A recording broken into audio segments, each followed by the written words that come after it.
अस्सलाम वालेकुम, ये this is Jawad and welcome back to another video. तो 10 क्लास के बच्चों के लिए मैथ्स का जिनका सुबह पेपर है उनके लिए मैंने कहा चलो एक और वीडियो बनाते हैं। बच्चे कमेंट्स कर रहे थे, बड़े पैनिक हो रहे थे कि अब हम क्या करें, हमें बड़ा डर लग रहा है पेपर देने से। रमज़ान में पेपर हैं, हम पहली बार दे रहे हैं, रमज़ान में किस तरह पेपर को मैनेज करेंगे और क्या क्या चीज़ें हैं जिनका आपने ख्याल रखना है। तो मैं एक वीडियो आप लोगों के लिए ले आया हूँ। कम्युनिटी टैब में ऑलरेडी मैंने ये पोस्ट एक कर दी है कि आप लोगों ने क्या क्या काम करने हैं। तो मैंने कहा चलो इस पर वीडियो बना दूँ क्योंकि काफ़ी बच्चों को पता नहीं चलता। तो यहाँ पे जल्दी से मैं वर्ड फाइल ओपन कर लेता हूँ आपका टाइम वेस्ट किए बगैर। इस वीडियो को देख के आपने सुकून से एमसीक्यूज़ वाली वीडियो देख के सो जाना है। अच्छा, आप लोगों ने इन टिप्स पे फोकस रखना है क्योंकि वैसे भी रमज़ान है और आप लोगों का पेपर उस लिहाज से आप लोगों का दिमाग इतना क्लियर नहीं होगा, इजी आप लोगों के लिए नहीं होगा। एक तो वैसे ही आप लोगों को रोज़े की वो होती है कि कहीं हमें प्यास ना पेपर में लग जाए, ये हो जाए। तो इन चीज़ों के बारे में बताऊँगा। और सबसे पहला ये जो पॉइंट है आपका है क्या है कि स्टे काम एंड कंपोज्ड। आप लोगों ने क्या रहना है जी, आप लोगों ने काम रहना है, अपने आप को आप लोगों ने पुरसुकून रखना है क्योंकि वैसे ही रोज़ा है। अगर आप सुबह उठते हो और सुबह ही टेंशन लेना शुरू कर देते हो कि हमें पेपर भी नहीं आता, रोज़ा भी है, प्यास ना लग जाए, ये हो जाए वो हो जाए, अगर आप इस तरह की क्रिटिकल थिंकिंग अपने दिमाग में करोगे तो आपका दिमाग ऐसी चीज़ है कि वो सोच सोच के आपको प्यास भी लगा देगा और आपकी जहन में कन्फ्यूजन भी क्रिएट कर देगा। जो जैसा आपका वहम होता है, गुमान होता है, वैसा ही चीज़ हो जाती है। इसलिए अगर आप ऐसा सोचोगे तो आपको प्यास भी लग जाएगी और आप लोगों को भूख भी जिनको लगती है बच्चों को, उनको वो भी लग जाएगी और पेपर भी भूल जाएगा उनको सब कुछ। और ऐसा होता है, हमने खुद जब सेकंड ईयर का मैथ का पेपर दे रहे थे तो तब यही सीन हो गया था कि सब कुछ जहन से निकल गया था। बंदा के फुल दिमाग उसका गर्म हो जाता है 11-12 बजे। तो अगर आप ये सब कुछ सोच के चले जाते हो, एग्ज़ाम हॉल में वैसे भी थोड़ी गर्मी होती है। आप लोगों ने सबसे पहले जो अपनी सोच है उसको पॉजिटिव रखना है और अपनी एबिलिटीज़ पे बिलीव करना है। जो अभी तक आपने तैयारी कर ली है, जो होगा देखी जाएगी। चिल रह के जाना है, आपने कुछ भी नहीं आता, अब सुबह हो गई है, सुबह तक कुछ भी नहीं आता, आपने चिल होके जाना है कि मैं पेपर में कुछ ना कुछ कर लूँगा, तो आप कुछ ना कुछ कर लोगे। अगर ये सोच के जाओगे यार, उस बच्चे ने साथ में आपका दोस्त है, ओए तूने ये चैप्टर छोड़ दिया, ये कर दिया, ओए तू ये वाला भी नहीं किया, ये इंपॉर्टेंट है, ये कर ले। सुबह आपने जाके किसी की कोई बात नहीं सुननी, अपना साइड पे हो जाओ, अपने दोस्तों से उनको हेलो हाय करो, या वो भी करने की ज़रूरत नहीं है। चुपचाप साइड पे होके एग्ज़ाम हॉल में जाने से पहले अपने दोस्तों से या इधर उधर जो बच्चे कहते हैं यार ये इंपॉर्टेंट है, ये भी इंपॉर्टेंट है, वो खुद तैयारी करके आए होते हैं, आपको बातों में लगाते हैं, गुमराह कर देते हैं। जो आपने थोड़ी बहुत रिवीजन करनी होती है आपको वो भी नहीं करने देते और आपको एक नई चीज़ बता देते हैं जो कि आप उस वक्त कर नहीं सकते, उसके चक्कर में आप पुरानी चीज़ भूलते हो। ऐसा बिल्कुल नहीं करना। आप लोगों ने अपना माइंड सेट पॉजिटिव रखना है। आप लोगों को पेपर आता है या नहीं आता, दोनों सूरतों में।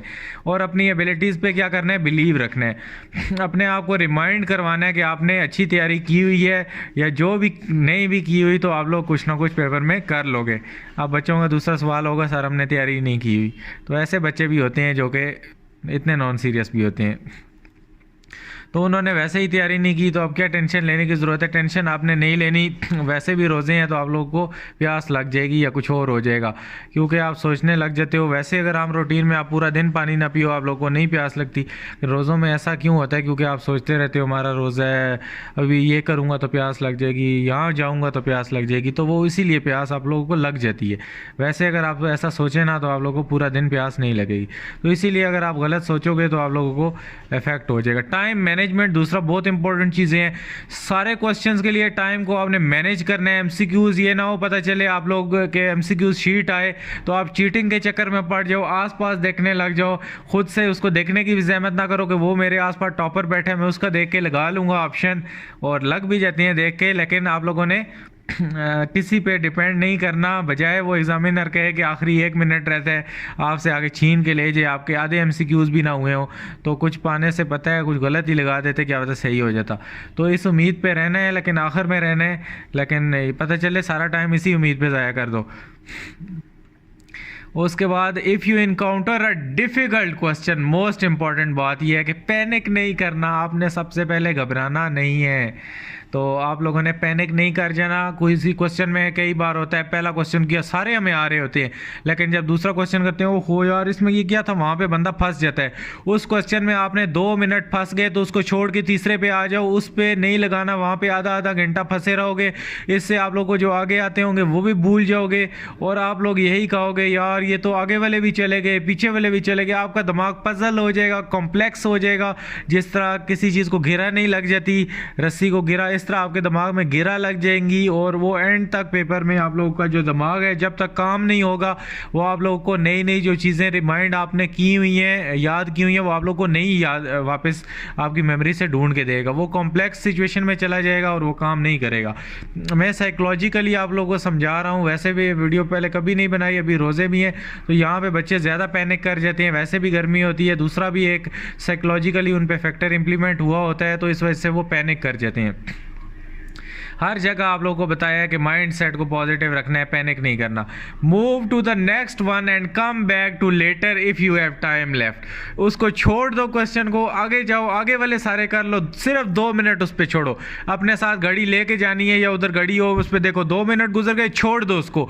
ज़्यादा अपने 30 मार खान वहाँ पे नहीं बनना कि मैं इसको करके ही छोड़ूंगा, उसको छोड़ दो। जब वापस आओगे तो आप मेरे से लिखवा के ले लो, वो क्वेश्चन आपसे हल हो जाएगा। उसके बाद हम आगे आते हैं कि प्रायोरिटाइज इजियर क्वेश्चन। पहले जो आसान क्वेश्चन उनको कर लो, पता चले मुश्किल के चक्कर में पढ़ो तो आसान भी जहन से निकल जाए।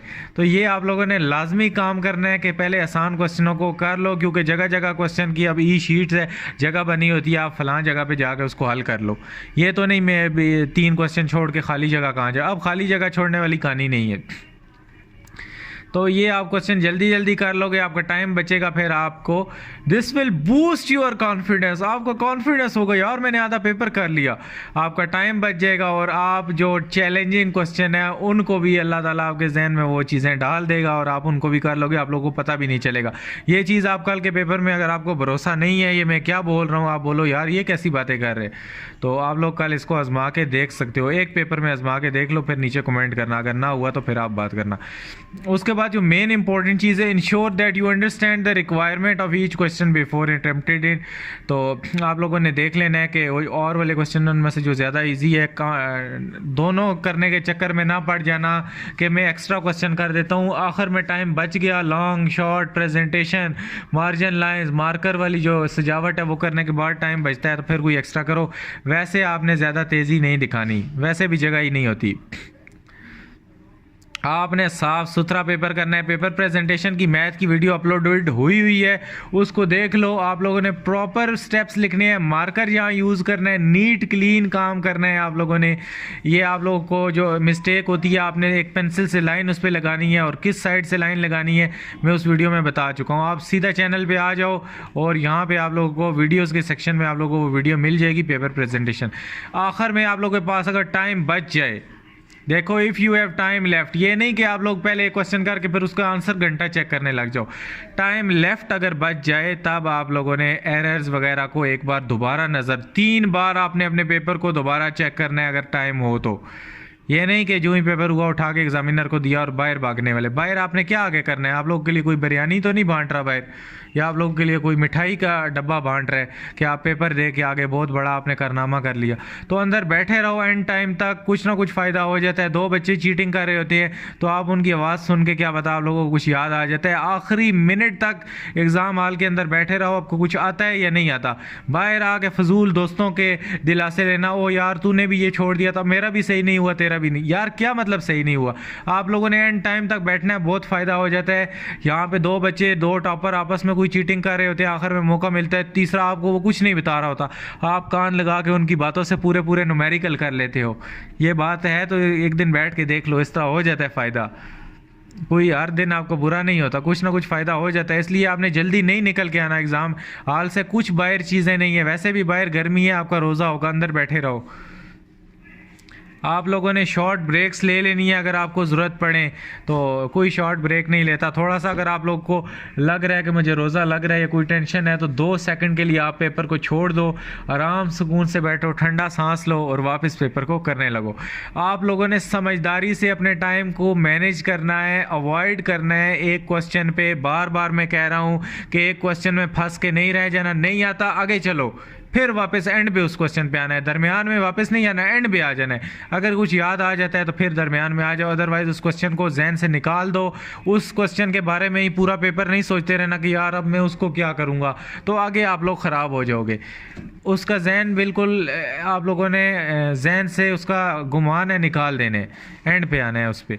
Remember that one exam do not define your ability. तो आखिर में वही है कि सिंगल पीस ऑफ पेपर आप लोगों का कुछ बिगाड़ नहीं सकता, इसलिए इतना टेंस इस बात को जहन में रख के आपने टेंशन नहीं लेनी। लेकिन ये तो नहीं कि पेपर ही आप लोग ना करके आओ, पेपर अच्छा करके आना है। जो सवाल नहीं भी आते अटैम्प्ट सारे सवाल करके आने हैं, कोई खाली चीज़ें नहीं छोड़ के आनी। ये मैं अपने पास से जो बातें बता रहा हूँ ये लिखी हुई बातों के अलावा भी इनको आप लोगों ने करना है। और सुबह आप लोगों ने जब जाना है तो अपने दोस्तों से बचना है, वो लोग पढ़ लिख के आए होते हैं और आप लोगों को गुमराह करते हैं। आप लोग के वो दोस्त नहीं होते, वो आप लोगों को चाहते हैं कि यार इसके नंबर मेरे से कम आ जाएं, दिल ही दिल में वो ये सब कुछ जेलसी करते हैं और आप लोग को भी ऐसी चीज़ों में लगाते हैं यार ये इंपॉर्टेंट कर ले वो। ओ भाई जो आप लोगों ने किया है वो एक दिन में अब सुबह सुबह नहीं कर सकते, सीधी सीधी बात है। आप उनसे दूर रहोगे तो आपके ऊपर जो पेपर का प्रेशर है वो नहीं होगा। आराम से कोई बुक ले जाओ, MCQs वाली वीडियो लगा के देख लो एग्ज़ाम हाल से जाने से पहले। कोशिश करो कि ये इधर उधर बच्चों की जो सुबह की खुसर फुसर होती है इससे बच जाओ। बाकी प्रॉपर रोल नंबर स्लिप लेके जानी है, सारी चीज़ें बाकी आपको पता है। छोटे बच्चे नहीं हो, क्लास 10 के बच्चे हो, तो उम्मीद है वीडियो अच्छी लगी होगी, काफ़ी चीज़ें सीखी होंगी। और जो अगर कोई चीज़ मैंने मिस कर दी है, कोई बच्चा है जो इन चीज़ों को कंसिडर करता है, वो टॉपर बच्चा है या कोई भी समझदार बच्चा है, वो नीचे कमेंट करके मज़ीद चीज़ें बता दे ताकि वो लोगों का फ़ायदा हो। मिलता हूँ किसी और वीडियो में, अपना बहुत सा ख्याल रखना। Wish you best of luck, take care, अल्लाह हाफिज़। और एक बात लाजमी गौर से सुन लो कि पेपर जब दे के आओगे तो पेपर का प्रॉपर आप लोगों ने क्वेश्चन पेपर वापस लाना है, उसका PDF बना के मुझे इंस्टाग्राम पे आप लोगों ने भेज देना है। यहाँ पे ये मेरा लिंक है, तो ये आप लोगों ने इंस्टाग्राम पे आप लोगों ने मुझे DM कर देना है क्वेश्चन पेपर अच्छे तरीके से, उसकी PDF या तस्वीर साफ़ सुथरी लेके। तो मैं आप लोगों को जब वीडियो बनाऊँगा तो उसमें आप लोग का नाम वगैरह ले लूँगा, या जो मर्ज़ी है भेज देना यार, एहसान कर देना मेरे ऊपर भी। अपना बहुत सा ख्याल रखिएगा, अल्लाह हाफिज़, टेक केयर।